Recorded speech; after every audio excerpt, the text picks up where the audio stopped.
Hello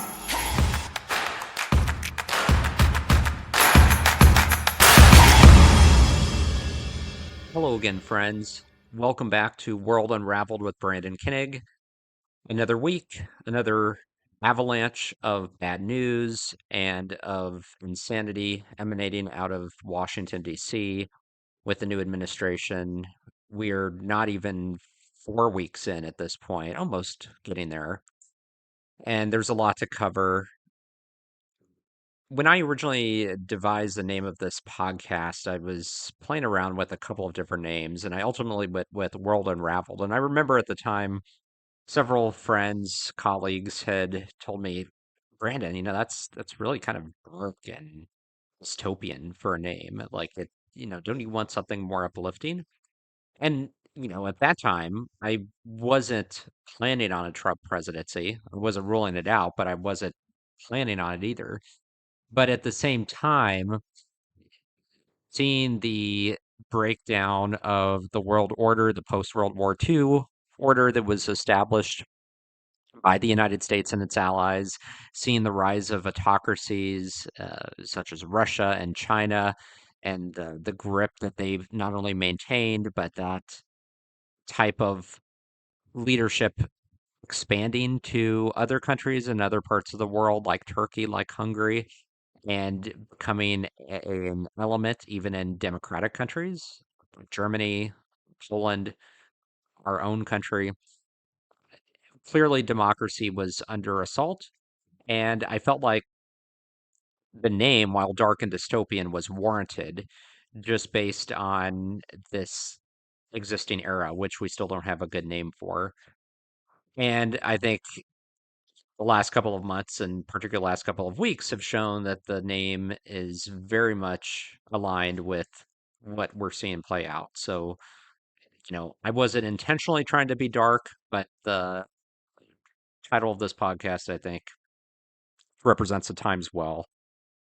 But as we discuss news events for this week, I want to highlight an observation I made on last week's podcast where I spoke to just the avalanche of an overwhelming volume of craziness that was happening. And I said it was dysfunction by design, and it was an example of competence over chaos. Dysfunction by design, competence over chaos. This isn't accidental, it isn't unintentional. In fact, it's the opposite. And there's so much going on right now. There's the ridiculous stuff. There's Trump, acting serious about Gaza Lago and saying all hell is going to break loose if the Palestinians, if Hamas doesn't release the Israeli hostages, advocating for ethnic cleansing essentially in an unworkable plan that has no possibility of happening.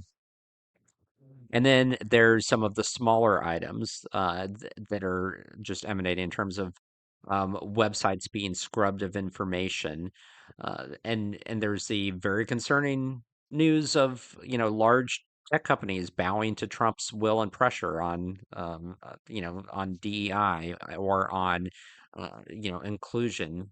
Google announcing that they're not going to recognize cultural celebrations like Black History Month or Holocaust Remembrance Day or Pride Month. Who would have thought that Holocaust Remembrance Day was too woke? Well, again, the coalition that elected Trump to the White House includes a broad swath of people, including known anti Semites, as well as people that just don't think any diversity of any kind should be recognized. Although it is very, laughable to watch Republican state attorney generals go after companies like Costco, threatening them that they will engage in litigation against them if they don't justify their DEI policies. Again, these are private corporations or private companies with their own policies acting in their own best interest. In the case of Costco, the shareholders voted to retain their DEI policies. So, what right does the government have coming in and saying, no, we don't want you to be more inclusive. No, we don't want you, to recognize and promote cultural diversity. It's just, it's nauseating because the hypocrisy is outstanding. And then we have the cabinet nominees. We have uh, Tulsi Gabbard and now RFK Jr., who are both approved, both on party line votes, with only Mitch McConnell casting the tie-breaking vote. Um, and it's another example of Republicans just completely yielding to the president on two absolutely unqualified nominations, dangerous nominations, in fact. One is dangerous to our public health infrastructure, as well as the healthcare, individual healthcare that all of us have in this country. And the other is a danger to our national security. And no Republicans in their right mind would have gone for either of these nominees in the before times, or even some of these Republicans just a couple of years ago. And so it's interesting to me how they're all bending the knee, and for whatever reason, relevance, wanting to survive in office politically somewhat longer, y- thinking that they're going to have some kind of impact by being there versus not being in the room. They've chosen to go along with this. But, this isn't an example of, nominees like Barack Obama's Treasury Secretary from his first term, the secretary nominee who ended up having to bow out because of unpaid taxes. These are just eminently unqualified, unstable individuals, actually, both Tulsi and RFK, who are dangerous to our country on many different fronts. And the fact that they were still approved, and they were approved virtually with no uh, um, opposition by any of the Republican senators except for Mitch McConnell, is just it's flabbergasting. There's no other way to describe it. Particularly, I mean, RFK Jr. was disliked by many of these Republicans prior to getting in bed with Trump. And you have to remember, he's very strongly pro-abortion, pro-environmentalism, has a number of views outside of his wacky, crazy anti-vax views uh, that are anathema to conservatism. He also has a number of views outside of anti-vax that are just batshit crazy, particularly his view on HIV and many others. But in any other instance, I mean, if it was a Democratic president nominating RFK Jr., Republicans would have been united in opposition, which just proves the point once again that none of this is based on issues. None of it is issue driven. None of it is ideology, philosophy driven. The Republican Party at this point in time only exists as a vehicle for Trump's ambitions and wishes and vibes in the moment. That's it. They are an empty vessel for Trump. They have no other coherent, unifying platform, theme, or philosophy outside of being cheerleaders for Donald Trump and being his rubber stamp. And we're not there yet. And of course, this could all change in 2 years with if Democrats gain back the House and make inroads in the Senate. But we're very close to seeing our legislative branch be nothing more than a ceremonial rubber stamp body, not unlike the Russian Duma, which is the Russian parliament, which basically just exists to rubber stamp Putin's aims, and the Chinese People's Congress, which does the same in their communist system. Anyway, I digress. I say all that though. There's a lot to be scared of. There's a lot to draw attention to, but don't lose sight of the forest for the trees, because what matters most, what we need to focus on and be mindful of, particularly for those of you that are calling your senators or representatives or meeting with them directly, is the wholesale dismantling of our government, our federal agencies by an unelected billionaire who happens to be the world's richest man, who's also the number one recipient of subsidies and government contracts from the same government he's dismantling. That should first and foremost be the number one policy topic, not only for Democrats, but for concerned citizens. There's a lot of other issues to care about, but number one, the messaging should be that Congress is abdicating their duty. Congress is the one that has oversight and budgetary authority when it comes to all of these agencies. All of these agencies have funding streams established and voted on by Congress annually. And Congress authorized the creation of all of these agencies that make up our government framework. And Congress needs to reclaim that power. So, first and foremost, that should be the message that Congress needs to reclaim their power. There needs to be oversight of what Elon is doing because he is a private citizen. He may have this title of special government employee now, but he is operating with uh, basically no oversight. And what is happening is alarming.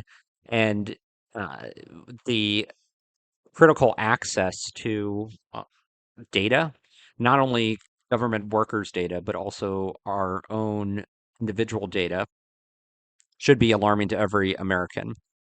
And so we have seen Elon Musk and his motley crew of 20 somethings go in and basically just full on dismantle agencies already. They've done that to USAID, the United States Agency for International Development, which plays a critical role in projecting soft power of the United States throughout the world, showcasing our goodwill, humanitarian efforts, filling a void that China and Russia are just chomping at the bits to take up. But they also not only help children and single mothers around the world that are in poverty, they also distribute malaria vaccines, HIV drugs to children and to parents that are suffering. They do work throughout the world. And Elon attacked USAID first, and he said that the agency was evil and it was going to die. He made a number of false claims about it. And so the question is why? Why go after them first? And what is the end goal here? Well, if you're somebody like Elon, you want to operate, as Elon has already said, he wants to operate without any type of regulation at all. He tweeted that out not too long ago, and somebody else, and he's retweeted others who have posted about it. He basically thinks that there should be no regulations, and his tact philosophy is that if there's something good in there, then they can add it back in later, but just remove, delete all regulations from the onset. Elon doesn't want to be governed by those. Now, what's interesting is Elon Musk himself and his companies receive over $15 billion in government contracts. So really, he's like the ultimate welfare queen, if there ever was one. He and his companies have been subsidized by the government in addition to receiving government contracts for years. And the United States Agency for International Development themselves spent 3 million on his Starlink terminals, and the federal government gave him close to 5 billion in Tesla subsidies. And there's a news story this week that the government is spending 400 million in a contract that's being negotiated to buy armored electric vehicles from Tesla as well. So why does this matter? Well, you said was actually investigating Starlink, and they had an open investigation. And so they're so they've been dismantled. Several of the inspector generals for these same agencies, which again are independent and play critical advisory not only advisory roles, but direct oversight for Congress. They were all fired in one fell swoop by Trump. That was, if we're going to call anything a midnight massacre, I think the firing of all 20, 21 of those IGs, inspector generals, should count. One of those inspector generals was investigating Elon's Starlink for safety issues. So this is about making an example with this agency and then using it as a baseline for then dismantling the other agencies, starting with the ones that have active investigations of Elon's companies to basically get them off his back, is what he's doing. And unfortunately, you know, Elon called them a criminal organization. He resorted to extreme volatile language, which he's prone to do.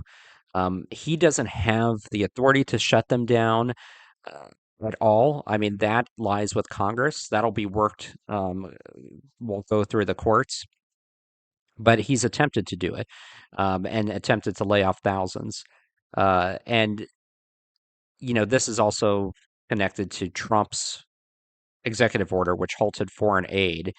Um, and basically made a very strange and asinine claim that foreign aid only serves to destabilize world peace. Well, in fact, it's the opposite. World aid actually helps stabilize regions around the globe that are prone to conflict, and it helps prevent conflict from reaching our shores. It also helps prevent diseases and viruses from reaching our shores.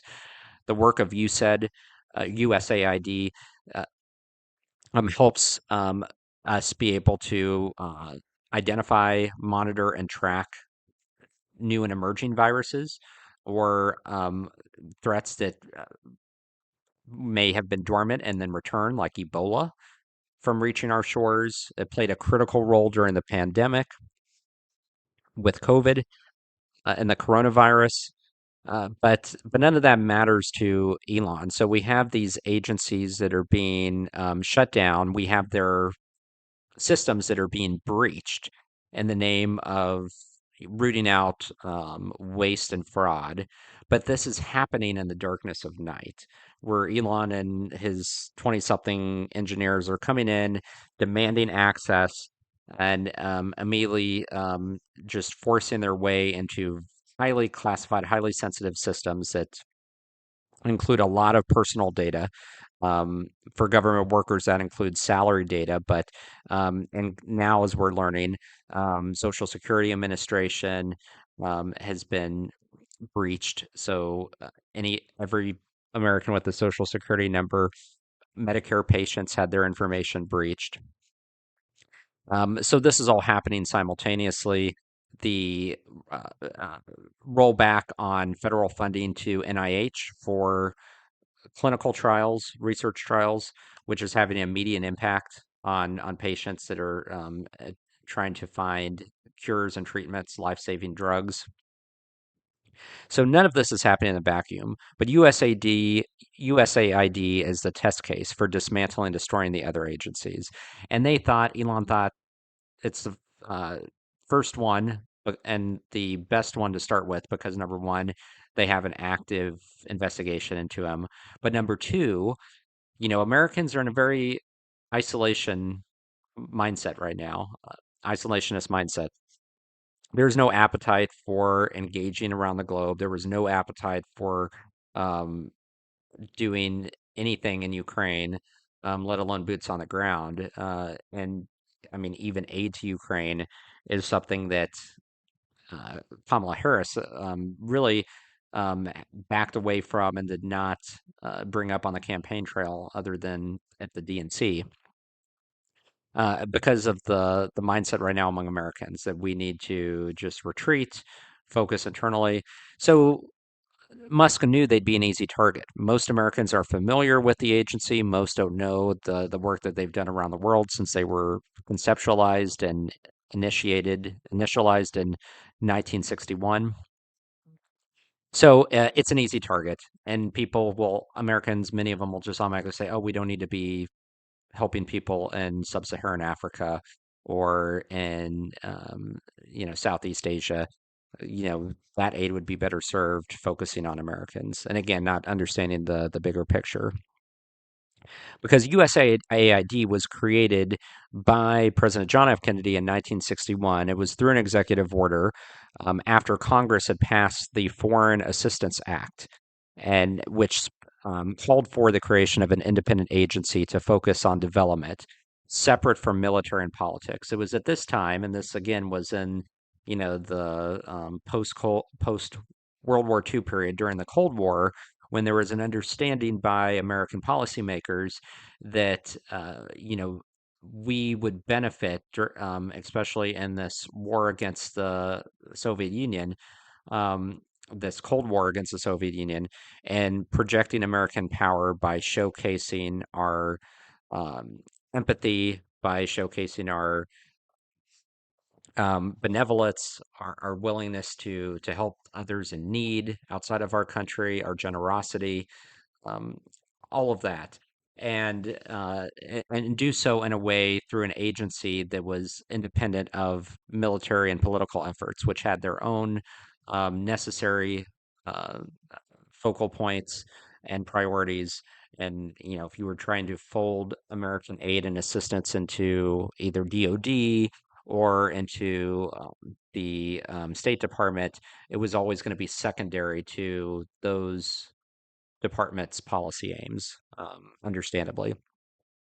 So it was an ingenious idea, and so Congress approved it. JFK created the agency. It was formally established as an independent agency by Congress in 1998. That was many years later. Congress did that just to reinforce and bolster the independence of the agency, to make it immune from executive office power grabs, like we're seeing today. And so now we're at this point today where, even though this agency has been around a long time, they employ tens of thousands of Americans throughout the world doing good work. Uh, the agency is basically gone now. All of those people have been laid off. Many of them, virtually all of them who are serving in any capacity around the globe, have been called up to return back to the United States. Very traumatic for their families. They have to yank their kids out of school, um, you know, uh, immediately get transatlantic flights, get back here. But essentially, what you have is um, you have that department that's been dismantled, data accessed. You have Doge that gained access to the Treasury payment systems, Social Security, Medicare, customer payment systems, as I mentioned. And this is all, again, under the pretense of trying to find waste and abuse. But really, it's a very convenient avenue for Elon to eliminate any uh, regulatory authority that would be a thorn in his side for his companies, and to be able to just showcase the power of his Doge worker bees as well, who are engaging in this. And as Elon said, regulations should basically be default gone, not default there, quote unquote. So this is what he's trying to do. Um, and, this is all in the context of, we now have um, the, USAID that's been breached. We have Doge, which is in the Department of Education, which is going to next up for elimination. And Trump even announced that he's going to eliminate that by executive order pretty soon, which again is illegal, and will have to be fought in the courts. But court litigation takes a long time, and in the meantime, there's going to be a lot of chaos. How is that going to impact student loans? How is that going to impact the FAFSA program? How is that going to impact equal equality in education, and the federal government regulations when it comes to students that have both physical and mental disabilities? And so, again, all of that is now up in the air. And I heard this on another podcast, but there was a former NOAA official who described the strategy this way as, quote, "We're just going to do it and dare somebody to stop us. And by the time they stop us, we will have destroyed it." That's essentially what's going on. So, yes, I think the courts will push back and stop a lot of this, but the damage will have already been done. Those agencies will have been gone, those workers fired, that critical work halted, and the ramifications we'll see in real time. And I think that it then becomes a matter of uh, a lot of rebuilding that is going to have to be done because it took decades to build these agencies and they're being torn down and dismantled overnight. And I mentioned Department of Education, obviously USAID, the Treasury, and within the Treasury, there's a little known department, the Bureau of Fiscal Service. Um, it's the name isn't widely known, but it's one of the most critical functions of our entire government because the Bureau of Fiscal Service processes 90% of the payments for the federal government. And so that amounted to $6.75 trillion dollars in the last fiscal year. And this is basically everybody the government pays for everything. And those payments uh, um, include um, payments to contractors, to government partners, to state governments, local governments, anybody that receives a government grant of any kind. And much of those systems within the Bureau of Fiscal Service, databases include social security numbers, they include bank account information. So there's a lot of sensitive information. That was all breached. And we know now that one of Musk workers who breached it, because we were all told that they had only that they just had read-only access. We now know that the 25-year-old, the one who was fired for his racist tweets this past summer, when those were found out, which Elon says he's going to hire him back now. He had basically bragged that nobody's more racist than he is, and how he thought that both the Israelis and Palestinians should be destroyed. Said many other different racist things about how he would never marry somebody from India or somebody that wasn't his race. But anyway, that 25-year-old was one of the ones who had full access, not just read access, but like literally had access to delete and capture data.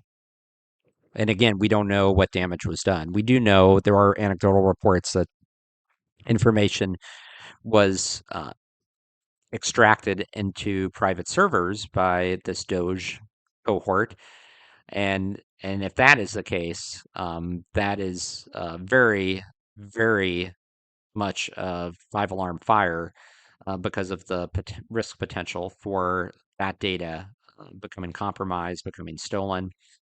I mean, I'm young enough to remember Republicans throwing a fit over Hillary Clinton's use of private servers, which was just for her email, which did include some classified and sensitive information, but it wasn't personal data and individual data on Americans, which this information is the most sensitive personal data that exists. So you have that agency that was breached. You have the Office of Management and Budget, Office of Management, Personnel and Budget, OPM. Um, that they were breached as well, and the United States Office of Personnel Management. There you go. I keep butchering it. So OPM, the U.S. Office of Personnel Management, which houses all of the data on federal workers across the entire um, system of agencies. And Elon has his hands in there. Um, but I mean, everybody is impacted by these unlawful and illegal data breaches.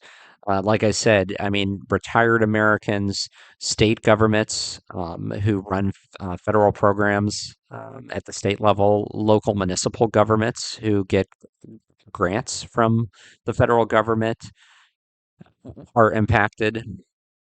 And Wall Street investors who buy U.S. debt are impacted as well. Treasury bonds, which are supposed to be the most stable investment product that's out there on the market, there's a very good chance that those are going to be impacted long term by this, which is really quite remarkable because, like I said, those are one of the most safest investment vehicles that are out there because they're backed by the full faith and credit of the United States.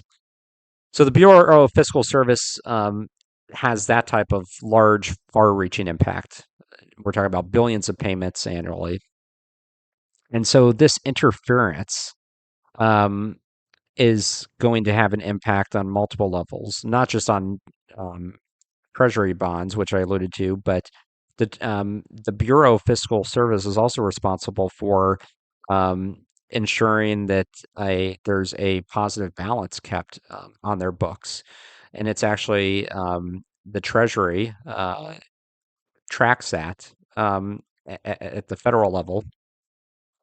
And if there, if those funds are uh, interfered with or removed, and it results in a negative balance, being in the red, that's going to have a detrimental effect in terms of our debt ceiling. So we're going to be at the brink of defaulting on our debt ceiling again this summer. And Congress is going to have their annual battle over raising the debt ceiling and whether or not to pay principal and interest. And if there is money taken out of the balance at the Bureau of Fiscal Service under the Treasury Department, if those funds are played around with or removed, that's going to have a very negative impact, especially if we result in a negative balance. But even if it's not a negative balance, if it's a smaller balance, it's going to impact those debt ceiling discussions and may result in a credit rating downgrade and bond rating downgrades on our debt. So there's a lot to be concerned about. And that's why you shouldn't have billionaires who don't know what they're doing with, 25-year-old, um, just out of college workers messing around with this. But all of this is dysfunction by design. It's chaos over competence, but all of it is at the whims of one man, Elon, who I believe his motives are first to remove any regulatory hurdle that would impact his companies, and second, cement himself as a force to be reckoned with because he not only craves power, he wants to maintain it and to continue to exercise it. And by coming in as fast and hard as he did with these um, power grabs with these departments and dismantling them without the input of Congress, he is establishing who the authority is. We saw that highlighted this week with that strange press conference where Trump is seated at the Resolute desk in the Oval Office, hunched over, with Elon standing there and his MAGA ball cap and his black villainous trench coat and his young son. And it was clear who was calling the shots, and it was Elon. And he admitted to being wrong about several things, but acted like it was no big deal. Some of the lies that he had told and spread over his ex-dominion, including that the United States was paying millions of dollars for condoms in Gaza, which was flat out false. And he admitted that at the press conference to his credit, but he acted like it was no big deal. He compared it to, baseball. You have wins and losses, and that's just how it is. Uh, which again, mind-numbing. But Trump, what I can't understand is why Trump is allowing him to not only exercise this power, but uh, Trump is not fighting back, and he's just relinquishing this authority, which he doesn't tend to do. And Trump typically doesn't tend to allow anybody to outshine him or to take the spotlight from him, and that's clearly what Elon's doing. But part of it may be a recognition that this is going to be deeply unpopular, and he would rather Elon have suffer the polling consequences of that and be politically unpopular rather than himself.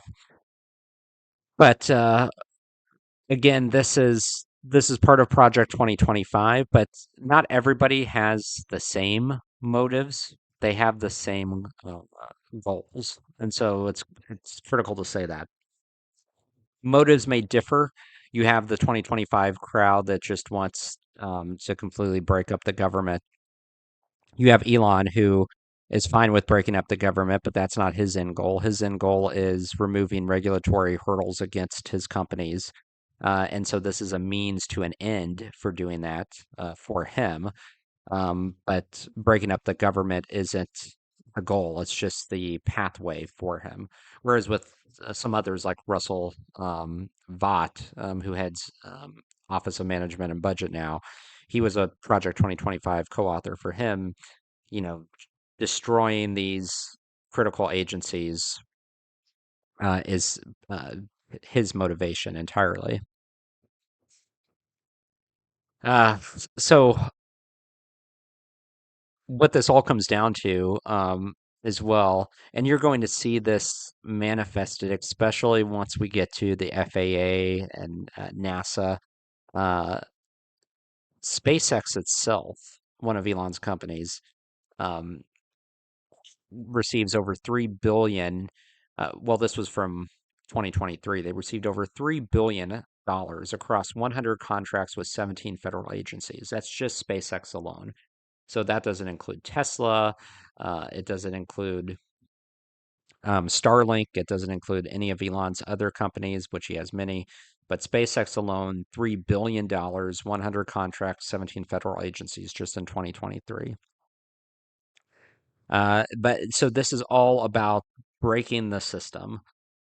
The other motivation of some behind this is if you break the system, you also spark unrest and fear and distrust.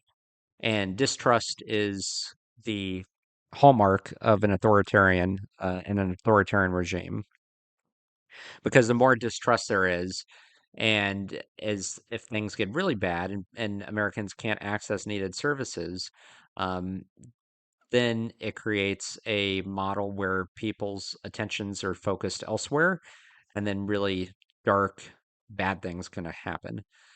So it's, pay no attention to the man behind the curtain, Wizard of Oz. As he's pulling the strings and, because there's too much bad things are happening elsewhere. And then we could really see the rule of law just completely evaporate. We can also possibly see more egregious instances of corruption.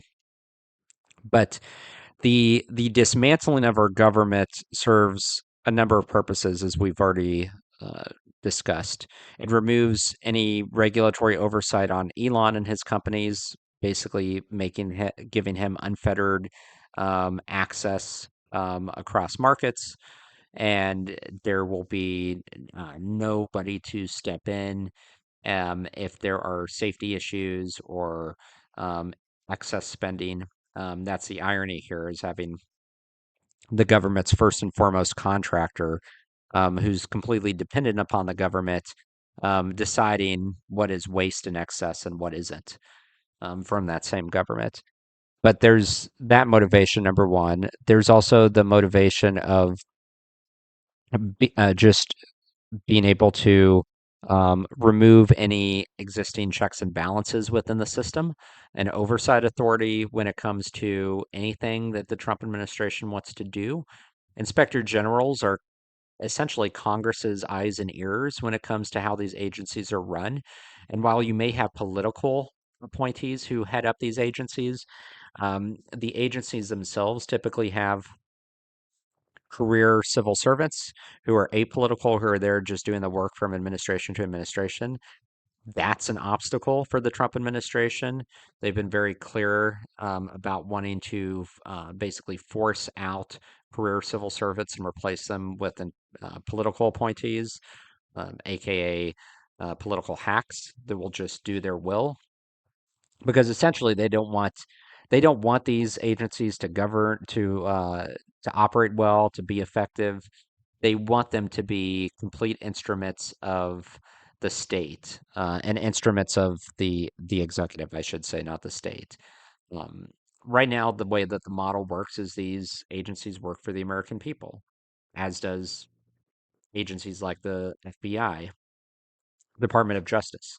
While they have a political appointee that who helms them, it is clear that they do not work for the executive. Trump wants to change that. He wants to completely overhaul the way that our system is organized and have all of these agencies be extensions of his office, essentially, and of him, rather than being fairly independent for the most part. So to do that, you have to, wholesale remove some of these agencies. You have to fire government workers. That's where the buyout plan comes in. You have to do everything possible to try to get them to voluntarily resign so you can hollow them out. Because once they're hollowed out, they can just become another useful vessel for your um, aims at control. And so that's what's happening there. And also, if you remove the knowledge base, and those that have uh, contextual knowledge, institutional knowledge from these agencies, you also ensure that there won't be any pushback and that you are able to leverage full control. Because typically, those that have been in the trenches and work in these agencies for a long time, they have the institutional knowledge. They will find ways to continue carrying out their prescribed job duties and serving the American people. And so it's incumbent, if you're Trump and his acolytes, to get them out by whatever means possible and quickly. So if the agencies that are left standing will be hollowed out completely, and those persons will be removed, because this is ultimately what they want to do. Um, Trump wants a legacy. He's not really concerned about how that legacy is defined, but he is concerned about showing that he is making sweeping changes and that he's getting things done. And so right now, people are seeing that he's getting things done. It remains to be seen in the polling whether or not that will be a net positive for him versus a net negative, especially as there's real world impacts that happen, such as delay of Social Security payments, or Medicare delays, or halts in cancer drug trials. It's also, a reason why I think that the Democrats knocking on the doors of these empty agency buildings, well, not empty, the Doge people are there, but demanding to be let in and not being let in. Yeah, they should be let in. They're members of Congress and they fund those agencies. Those doors should always be open to them. So that's wrong. But that's not very effective in terms of performance art or getting people to realize what's going on. Trying to just get into a DC government building. What would be more effective is finding and locating the personal stories of people who are being impacted by what's happening. The, FBI agent who, had, 20 years under his belt rooting out corruption, um, at, by politicians and by white collar crime by businessmen, who's now been let go because he doesn't fit the model of what the administration wants to focus on. The pediatric cancer patients that are in clinical drug trials through NIH that had their drug trials yanked from them, and now face uncertain futures, sickness, continued sickness, perhaps even death. Those are the stories that I think will tug at people's heartstrings, particularly, and get them to realize just how detrimental this could be. And if you're in rural America, the heartland, talk to farmers, who don't have markets now for their crops due to the dismantling of USAID. There's a lot of um, crops that are exported around the globe through USAID efforts to help people in need. And our farmers receive payment for that. And then at the same time, our government is able to help those in poverty and provide them with food and help, root out hunger. So that's a big loss to our farmers at the moment, and there will likely be more to come. And so those stories are out there. Those stories are going to be more effective at when people understand that this isn't about rooting out government waste and corruption, because really, if it was, the the budget of USAID is less than 1%.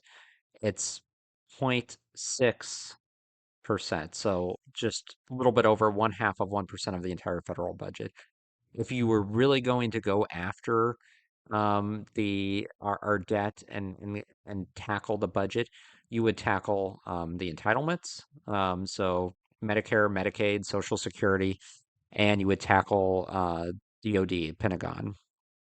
And the fact that that's not what they went after first, they're going after these vital agencies that serve Americans. And I left one out, the Consumer Finance Protection Bureau. And so that's another critical one, that newer one.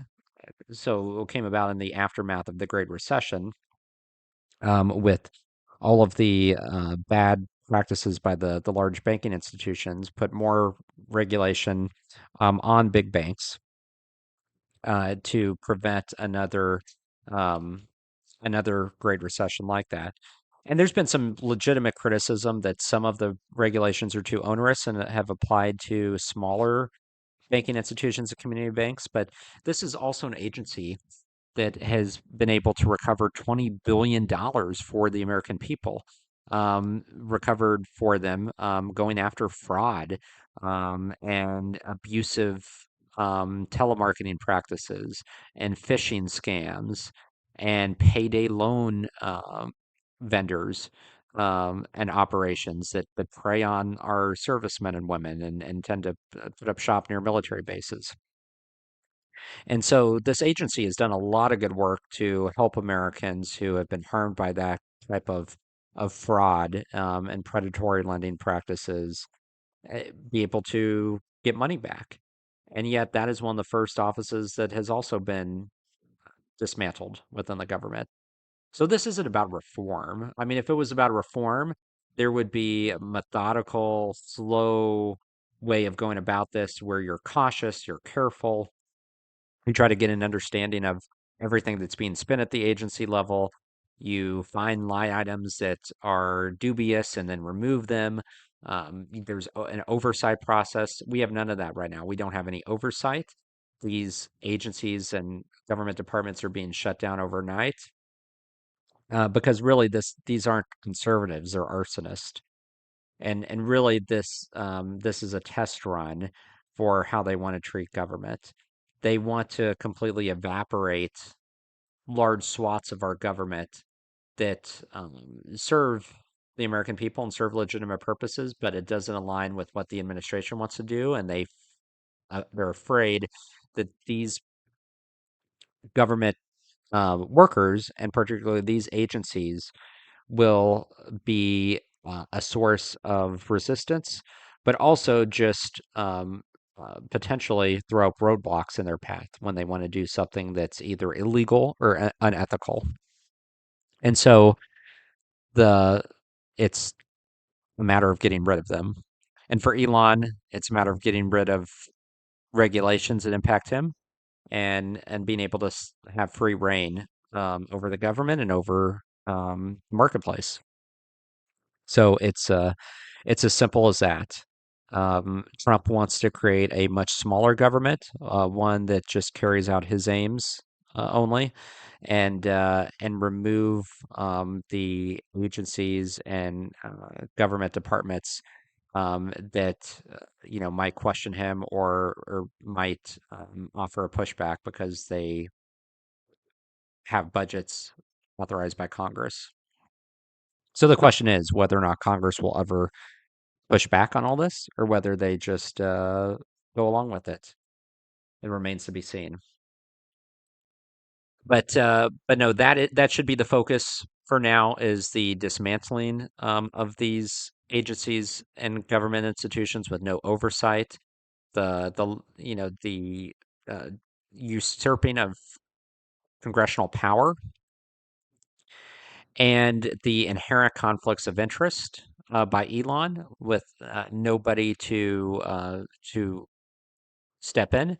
And then lastly, the complete danger it presents to all of our data, where essentially we're in a situation now where nobody, definitely no international institutions, but no large non-governmental institutions would be able to rely on the government for data retention policy, because if this can happen uh, with this type of sensitive data with no safeguards in place, then who would want to do business with the government? Uh, and if you're a contractor, and you decide to forego doing business with the government, it's bad for you. But guess who it's great for? Great for Elon. When the government are one and the same. So he's both government and government contractor, um, all in one, essentially. So that really should be the focus, on shining light towards that with members of Congress, being able to explain it in a way that highlights the immediate danger of not reeling it in and getting under control. And then there are other facets to what we're seeing in the Trump administration. So the seeing the rule of law deteriorate, that's a whole other topic, which I'll spend some time on in the future. The proliferation of just rampant corruption, and how we're seeing that play out among officials who have been appointed and taken their roles so far within the administration, and the lack of ethics in place, and then ultimately the impact, the shot across the bow at the courts, and this open flirtation with possibly defying the courts. Elon, just tweeting out today, basically saying that there is no democracy when courts are able to um, intervene. Was essentially what he said, that we don't have a real democracy if courts can just, stop the president from doing whatever he wants, which is ludicrous. Elon doesn't understand how democracy works, because if the president could do whatever he wants and never have any action of his uh, struck down by a court, that's not a democracy. That's a dictatorship. If Elon wants to live in an all-powerful executive regime with no check on power from legislative or court branch, there's plenty of them out there, and he's very familiar with one of those, China, whom he's also dependent upon. And you have JD Vance too, who recently came out and basically said the court have, according to the Constitution, the courts have no authority over the president, which is absolutely false. But it aligns with what he has said, Vance has said over the past couple of years, where he basically dared the court to enforce their decisions if Trump chose not to obey them. So that's also a tipping point that we're reaching in terms of just defiance of courts, because if we have people who are willing to defy the courts and not adhere to their decisions, then we no longer have rule of law. It's simple as that. The rule of law doesn't exist. Then the question becomes, who acts first? Do the courts become more aggressive of and holding these political appointees and even these politicians themselves and political leaders in contempt? That starts with fines, but fines don't really do much. Eventually, there would need to be jail time looked at. I mean, the courts don't have their own police force, though. Um, you know, what happens if a politician or leader like resists? I mean, it's very wild to speculate, but we're in very wild times where, you know, our entire constitutional system is being challenged. The bedrock principle of three co-equal branches that serve as checks and balances on one another is being defied. And so we started having to think about that. Ultimately, you would hope Congress would step in before that point, and in terms of stopping the executive branch, but that's not to be necessarily going to be the case, and especially not with this Congress. So plenty to see. Well, I'm sorry this was a very long podcast. I will go ahead and wrap up. I do want to highlight that for those of you who will be at Principles First, I will be podcasting live from the Principles First Summit this year in Washington, D.C. And that summit is February 21st through 23rd. And this is the fourth year that Principles First has been held. So it started during the Trump administration as a way for um, conservatives who were alarmed and opposed to Trump to convene and gather and find their rallying cry and platform and principles that they could coalesce behind. And the movement has since grown to include everybody from right of center to slightly center left, who are, very concerned about what's going on, are very concerned with our democracy and want to ensure that it remains intact. So there's a great program this year. Unfortunately, the conference is sold out, although there is a wait list. If you'd like to know more, you can go to principlesfirst.us /summit and join the wait list and sign up. There's a laundry list of phenomenal speakers this year, probably some of the best speakers they've had. Mark Cuban, Senator Lisa Murkowski, Colorado Governor Jared Polis, former Governor Chris Christie, George Conway, John Bolton, Adam Kinzinger, Michael Steele, Sarah Longwell, former Congresswoman Barbara Comstock, Jeff Duncan, and many, many more. So definitely encourage you to check it out. And even if you can't go to the conference, um, follow the live streams that of the speakers and the panels. Follow the conversation on social media. There will be people live posting on Facebook and Blue Sky, other places, and uh, and stay tuned because I will be podcasting from there and maybe hopefully even being able to snag a podcast guest if it comes down to it. But I will be recording more podcasts prior to then, so stay tuned to those as well.